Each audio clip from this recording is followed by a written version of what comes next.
Bonjour. Une personne m'a demandé tout à l'heure si j'avais les numéros en 3D.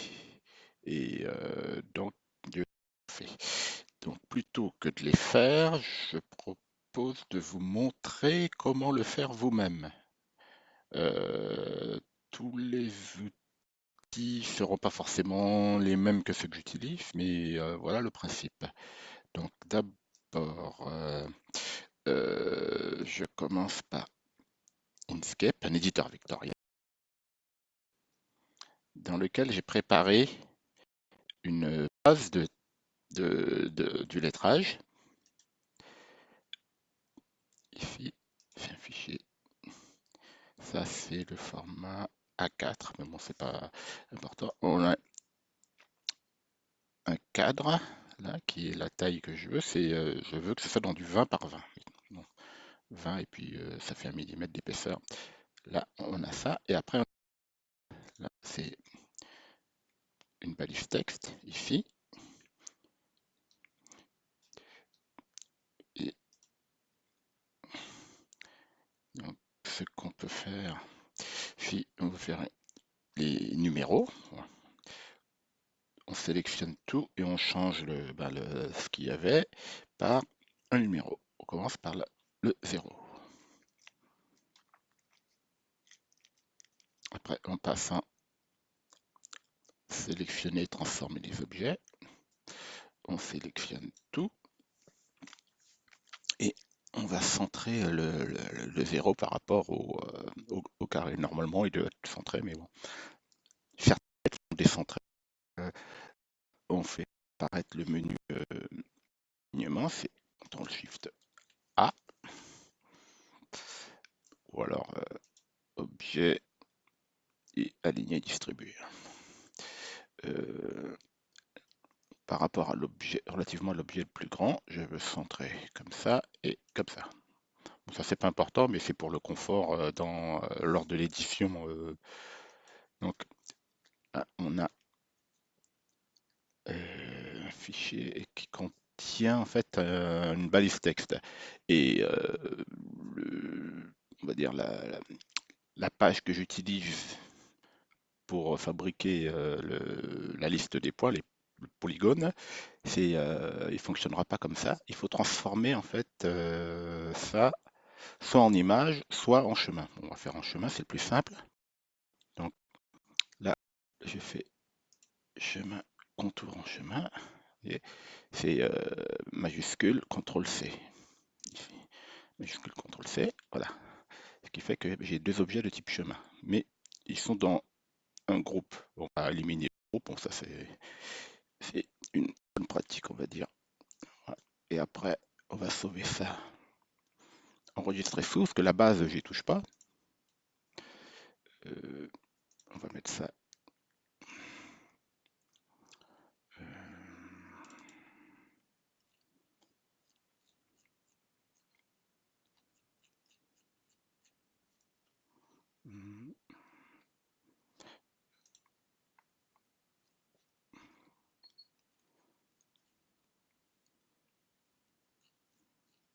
j'ai fait tellement de choses que je sais plus où c'est. Ouais, bon, on va dire que c'est dans juin.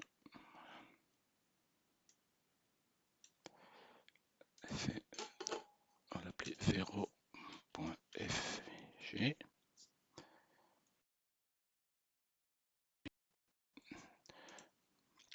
Là, on a fait cette partie. Ça, c'est le dessin qu'on veut reproduire pour pouvoir faire la lettre 3D à partir de lui. Et donc, maintenant, on a terminé la première partie avec Inkscape et on doit récupérer le contour.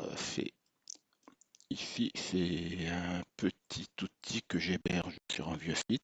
Je mettrai le lien là.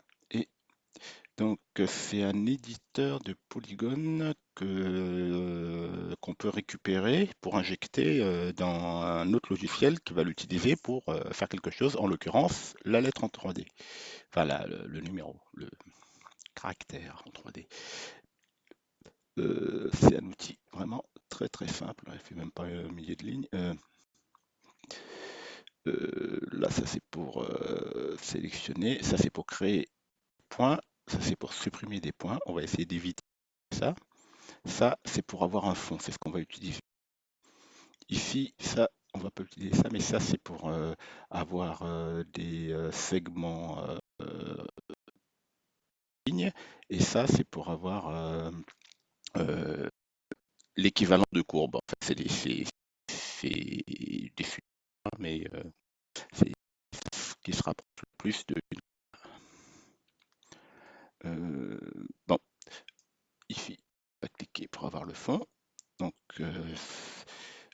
bon, bah, c'est en local, donc en file. Et ici, j'ai quelque part.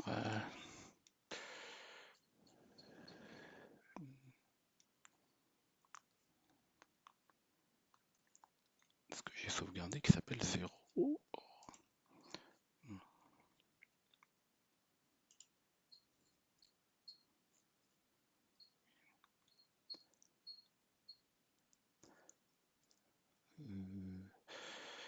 Je l'ai mis quelque part, mais je ne le vois pas.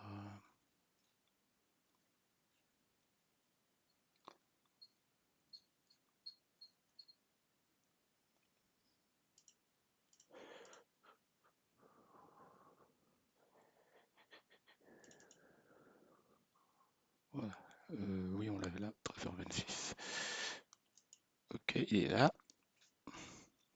On pourra le décaler un peu si besoin. Je vous montre si on veut décaler légèrement, parce qu'il est un peu trop haut. Ça va pas changer grand-chose, mais bon. J'appuie sur minuscule, flèche vers le bas, ça descend le tout, et on sauve. Ici, on recharge. Hein, ça a descendu légèrement. Si on veut faire des modifications, on peut passer par le. Et là, on va en fait faire l'équivalent d'une numérisation manuelle. On va prendre, dans ce cas-là, il y a un polygone extérieur ici et un polygone intérieur. Donc on va créer deux polygones. Et l'ordre est important, il faut être dans l'ordre inverse des aiguilles d'une montre. C'est-à-dire, on ne part pas comme ça, mais comme ça, comme ça. Donc on prend un premier point ici et on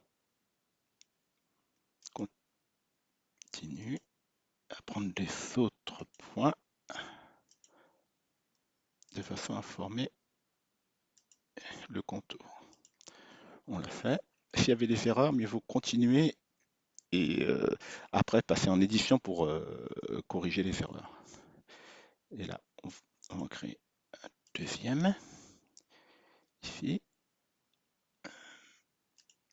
Ah non, je me suis trompé. Donc on va supprimer ce point. Voilà. Et on se met voilà, en new plus. Là, voilà. C'est un éditeur rudimentaire, hein. Et là, on se met en. Bon, y a pas besoin, mais je mets pour voir si éventuellement il y avait une erreur. Donc, je pourrais corriger là si c'était pas droit. Voilà. Ouais. C'est bon, on a les deux polygones, donc on va récupérer les deux polygones. Voilà. Et qu'est-ce qu'on va faire avec ça? C'est on va utiliser un outil qui est JSCAD, OpenJSCAD, qui permet de scripter de la 3D ou de la 2D. Et donc c'est un outil très pratique. Donc là, je pourrais vous créer le code, mais bon, je l'ai déjà fait. Il est relativement simple, mais il faut connaître en fait pour l'utiliser rapidement. Là, et c'est ce script-là.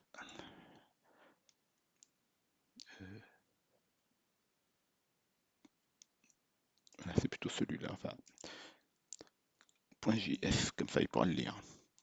Ici, ça c'est toutes les lettres que j'ai faites au fur et à mesure. La dernière c'était le Z, donc je vais commenter ici.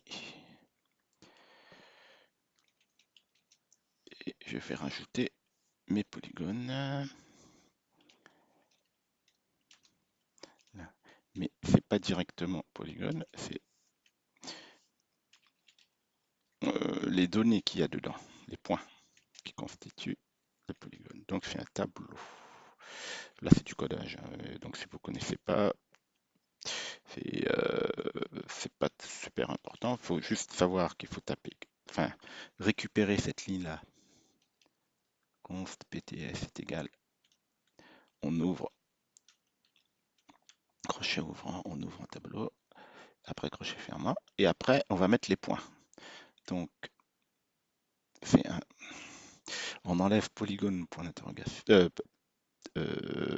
parenthèse ouvrante, polygone parenthèse ouvrante, et ici on enlève parenthèse fermante, point virgule, pareil, parenthèse, point virgule, et là entre les deux on rajoute une virgule. Donc entre la première et la deuxième, s'il y avait une troisième, deuxième et la troisième, on aura rajouté, etc. Mais sur la dernière, c'est pas nécessaire. Voilà, là on a notre code. On a injecté les données et il va s'en servir pour fabriquer sa lettre. Donc, on va sauver ça comme ça. Là, ce que je fais, moi, c'est que je fais un copier. Je vais dans la page où j'ai ouvert JSCAD et je colle le code et j'exécute. Pour exécuter, press Shift plus Enter, donc majuscule, entrée, ça exécute. Et là, on peut déplacer pour voir la scène qui a été créée. Je clique sur grille pour voir la grille par défaut. C'est un outil qui est beaucoup utilisé pour créer des choses pour imprimer en 3D. Donc par défaut, il met une grille de 20 par 20 qui est le format le plus utilisé pour l'impression 3D. Donc c'est pour ça qu'il y a une grille comme ça. Mais nous, ça n'impacte pas beaucoup. Enfin, ça permet de voir à peu près la taille. Vous voyez là, j'ai mis une facteur d'échelle à 2 par rapport à la taille qu'il y avait ici. Et ça me donne quelque chose qui doit, si ça fait 20 cm, ici, donc là, ça fait une quinzaine de centimètres. Parce qu'il y a 2,5 là-haut, 2,5 là, bon, qui font le V. Donc on a notre lettre en 3D. Au passage, on peut voir que la hauteur, c'est hauteur en... Ici, je change 30, mettons je mets 40, ici. Donc, je fais majuscule entrée, ouais, ça recalcule avec la hauteur que je lui ai dit. Et on peut faire légèrement plus grand. Par exemple, si je veux faire qu'il soit avant, on va essayer par 25, là, voir ce que ça donne. Non, c'est 2,5 alors plutôt. Sachant que, bon, faire des lettres de 3, on peut faire plus petit si on veut. Voilà, là, on s'approche voilà, des 20. Mais bon, on va laisser à 2 pour faire un,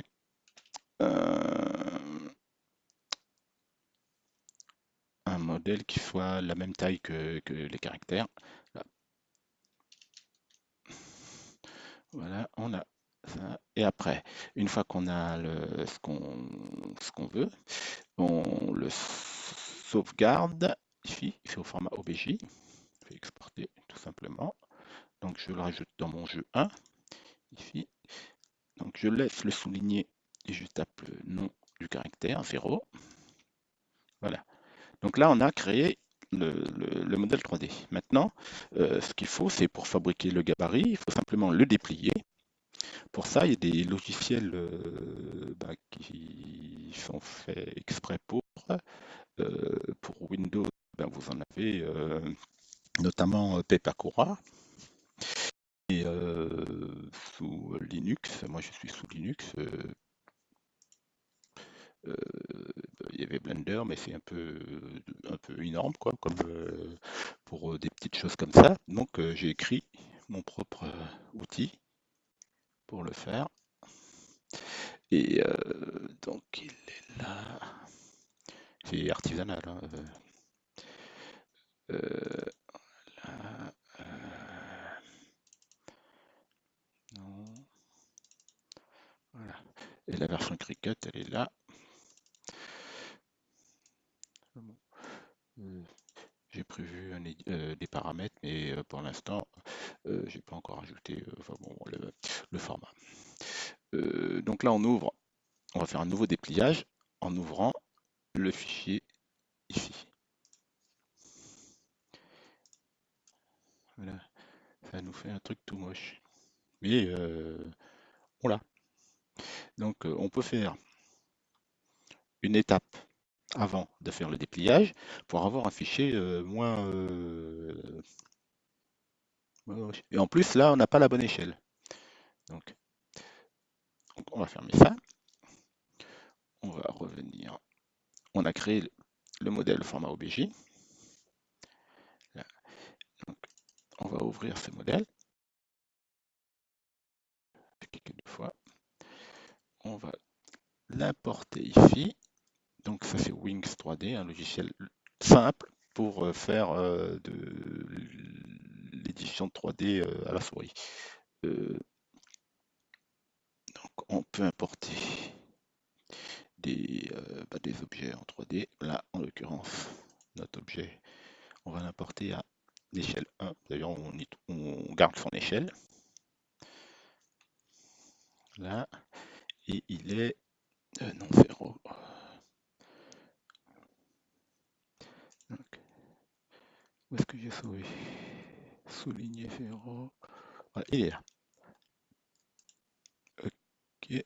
Donc, il faut dézoomer pour bien le voir parce que c'était très grand. Voilà. On a notre objet. Euh, Ce qu'on va faire, c'est que si on appuie sur, on peut voir, moi je veux voir sur l'axe des X, là, X, comme ça. Oh, oh. Et je vais sélectionner tout ce qui est sur la tranche. Donc, je passe ici en facette. Là, il y a le mode point, le mode ligne, enfin, arrête, le mode facette et le mode corps. Tout le volume. S'il y en a plusieurs, ça peut servir pour les éditer facilement. Là, j'ai sélectionné en X normalement tout ce qu'il y a sur la tranche et je vais le colorier en vert. Et si je me déplace, donc là je clique avec la souris, après je déplace la souris, ça permet de changer le point de vue. Voilà. Et maintenant je vais inverser la sélection, faire ça, ici, inverser, c'est CTRL I. Donc, CTRL I, voilà. Et je vais passer le reste mettons, en bleu. Voilà. Là j'ai des éléments, ils sont séparés. Donc le dépliage normalement devrait être plus propre. On peut essayer de réunir les deux parties en mettant par exemple ici, en mettant ça de la même couleur. Voilà. Après, pour pouvoir garder cette information et la transmettre à mon logiciel de dépliage, il faut sauvegarder les couleurs avec. Et il ne sauvegarde pas les couleurs, c'était pas prévu quand on a créé ce format de fichier OBJ, mais il peut sauvegarder le matériel, en fait, c'est la texture. Et donc là-dedans, je peux récupérer mon information au niveau de chaque facette. Pour ça, il faut donc transformer les couleurs en texture, en matériel.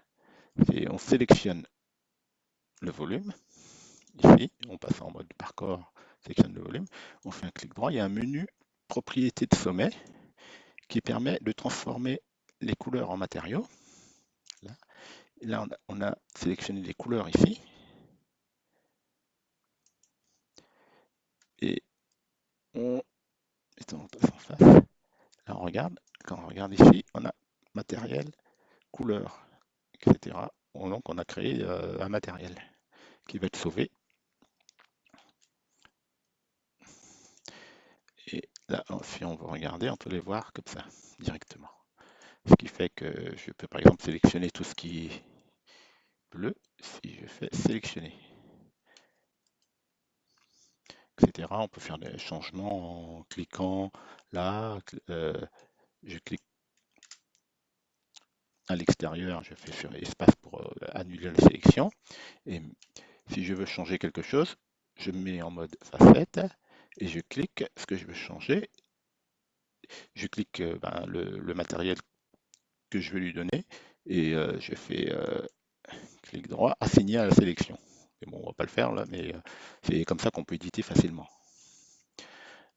Voilà, et maintenant, on peut fermer ça. On va exporter ça encore au format OBJ. Et ce coup-ci, on va changer l'échelle, parce qu'on avait vu tout à l'heure que c'était plus petit. Et en fait, le format qu'on a récupéré, c'est c'est- c'est un format en PPI, c'est en points par pouce, format international. Et si on veut l'avoir en centimètres, en fait, multiplié par 2,83, parce que il faut 2,3 cm pour avoir un pouce. Donc, on l'exporte à ce format. Voilà. Et donc, ce que je fais généralement, c'est que avant de faire ça, je sauvegarde le, le- le- on va dire le projet Wings 3D, là, projet de modèle du zéro, là, je le sauve.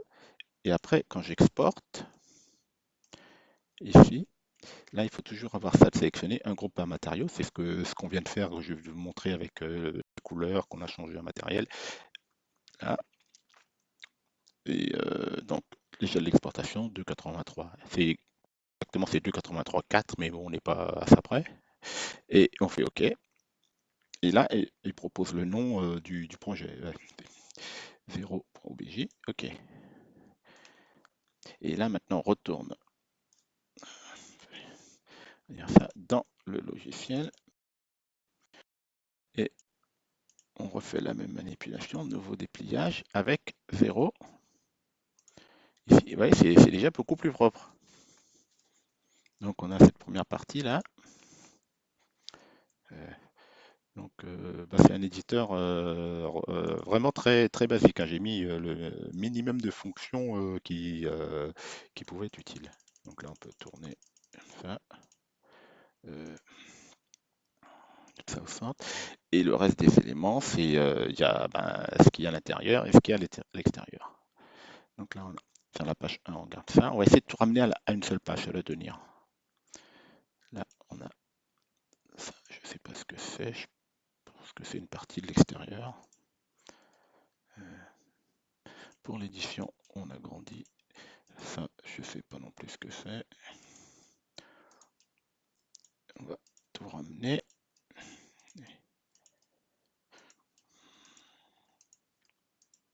Donc ça, 20, c'est ici. Donc on peut le poser là.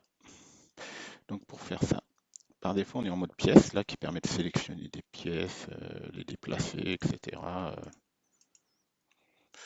Euh, Après, on a le mode arrête qui nous intéresse ici. On peut faire des manipulations. Faire une arête bleue, ici, ça va chercher la pièce qui contient le, le même numéro et ça va le rattacher ici. Si c'est un rouge, ça va découper. Donc là, on va rattacher ça. On a ça comme ça. Donc on veut détacher ça et le mettre ici. Donc il faut détacher là. Et après, on attache ici. Voilà. Donc on a l'édition, c'est que des petites manipulations comme ça.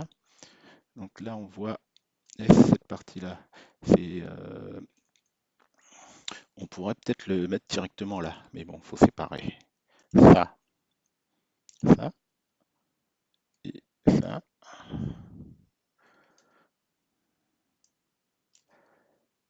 Donc, et repasser en mode pièce juste pour faire de l'édition, de la manutention, on va dire. Et là, je remets en arrête. Et ce que je disais, le 42, on va essayer. Oh, si on peut le mettre là. Voilà. On peut le mettre là, mais il faudra manipuler les languettes. Ça, on verra ça après. Donc là, le 17, pareil. On met là. Ça fait déjà moins de choses qui traînent. Il y a ça et ça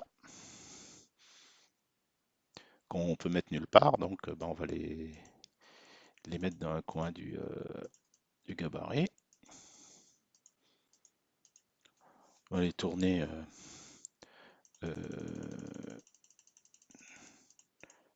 voilà. Donc généralement, bah là, il faut regarder les languettes. Donc on a cette partie-là avant. Euh, Là, 27, non, c'est là. On a le 35 et 31 qui est là. Le plus simple à faire ici, c'est de sélectionner ça, de se tourner. Donc, bon, je fais comme ça, mais enfin, il y a des raccourcis clavier, mais bon, on va pas les utiliser. Euh, Là, on se met là, on est comme ça. Voilà. On peut laisser ça comme ça. Par exemple, mais le diff, là, on peut le remettre. Euh, donc, on coupe ici, mettre le diff là. Là. On peut continuer en fait, hein, c'est pas. Non, je sais pas ce que j'ai fait. Euh, Hop, donc on va couper ça comme ça, couper ça comme ça. Non, j'ai bougé le tout.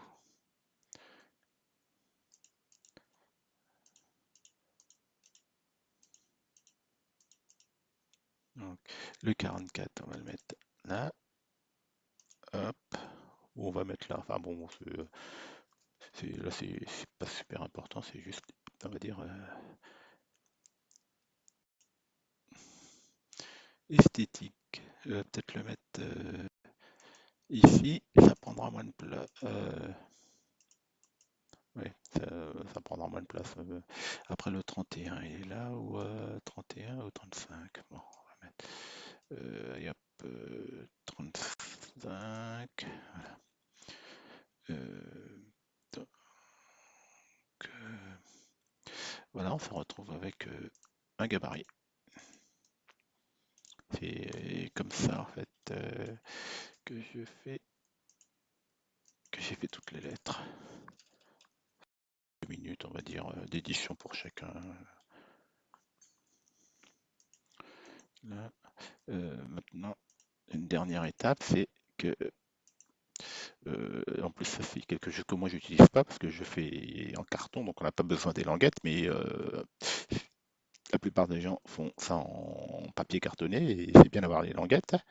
Et donc pour les languettes, ici, donc ici on a des languettes qui débordent, ça pourrait pas aller, donc il faut utiliser le mode languette et pour les remettre là. Pareil pour le 26 ici, etc. Le 69 qui est là. Voilà. Bon, ça veut dire que ici les 4 languettes, il faut les mettre. Non, il va falloir monter ça légèrement. Euh, on peut faire les choses comme ça. Voilà. Ça, il pourrait être un peu plus droit, je pense, mais c'est pas gagnant en fait. Bon. Voilà, maintenant on va regarder s'il y a des languettes qui ont été oubliées. Le 62, il a bien ses languettes. 3 et 4 là. 3 et 4 ici, 2 ici. 52, voilà. La languette 52, elle n'a pas été mise, hein. Donc on se met en mode languette et on le met à un endroit, par exemple ici. Voilà, il l'a mis là. Ici. 58, 37, 32. il faudrait que je mette un petit repère visuel de disant que si on veut des languettes et ben, que certaines manquent, mais bon, j'ai jamais le temps de faire ce genre de choses. Le 29 est là, donc il y a tout, je pense. Là, donc là, il y a plus, on peut sauver le projet si jamais il y a besoin d'y revenir. Euh, Ça évite de tout refaire. Donc c'est 0 son petit nom. Et là, le gabarit. Euh, donc je préfère me mettre en mode pièce. Enfin bon, ça c'est limite superstition, parce que ça change rien. Et, euh,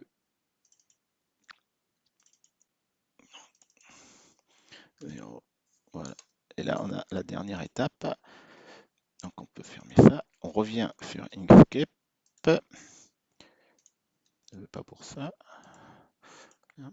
Juste pour ben, préparer le gabarit pour l'envoyer à la Cricut. Donc là, on va ouvrir notre PDF. Tout, enfin il n'y a qu'une page, mais bon. Voilà. Première chose qu'on peut faire, c'est le redresser. C'est vraiment pas important, mais bon, on pourrait faire ça. Donc ça, je pourrais le mettre en bas. Enfin bon, on va déjà voir la taille que ça a par défaut. Ici, on n'est pas en pixels, on est en centimètres. Il fait 21 de haut, donc si on diminue un peu, on pourrait le mettre faire une page à 4. Mais c'est pas le but. Là, sur un tapis Cricut, ça tient parfaitement. Donc, mettons, on va faire ça à la main. Voilà. Enfin, j'ai aligné lui, mais maintenant ces deux-là, ils sont pas. Enfin bon. Voilà. Donc, pour préparer à la Cricut, on a un groupe. Donc, on CTRL-SHIFT-G. Voilà. On n'a plus de groupe. On a des chemins et des textes. Donc, tout ce qui est rouge, ici, j'en clique un. Je fais clic droit, sélectionner même fond et contour. Je fais CTRL-K ici pour tout combiner. CTRL-K. Voilà. Donc, j'ai un chemin avec tous les traits de coupe. OK.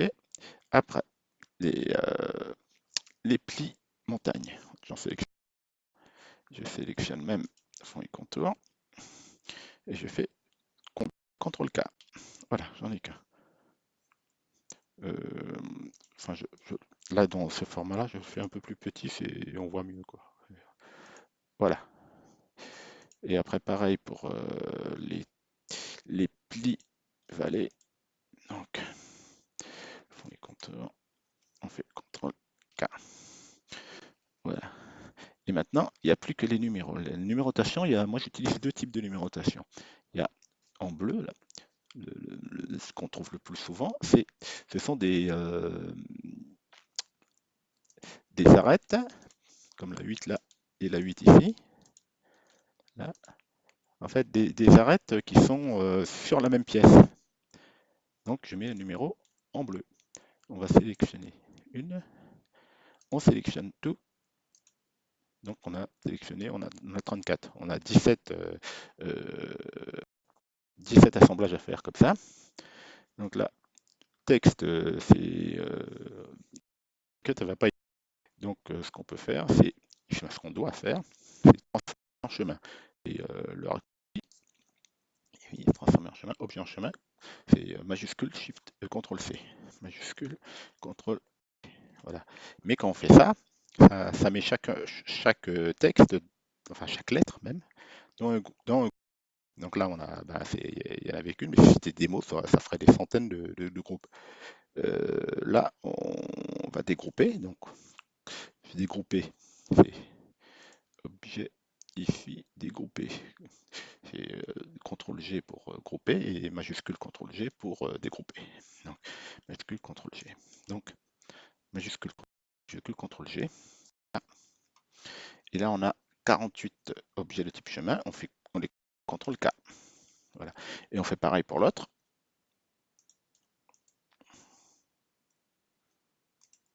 Donc, dans mon chemin, on dégroupe, on combine. Et là, si on sélectionne tout, on a 5 objets de type chemin. Voilà, c'est fait. Il n'y a plus qu'à sauver. On peut sauver au format PDF. Là, on a écrasé le format qui avait été généré par le logiciel. Et après, pour la Cricut, vraiment, c'est enregistrer sous. Et ici, on tape 0.fvg. Voilà, c'est tout.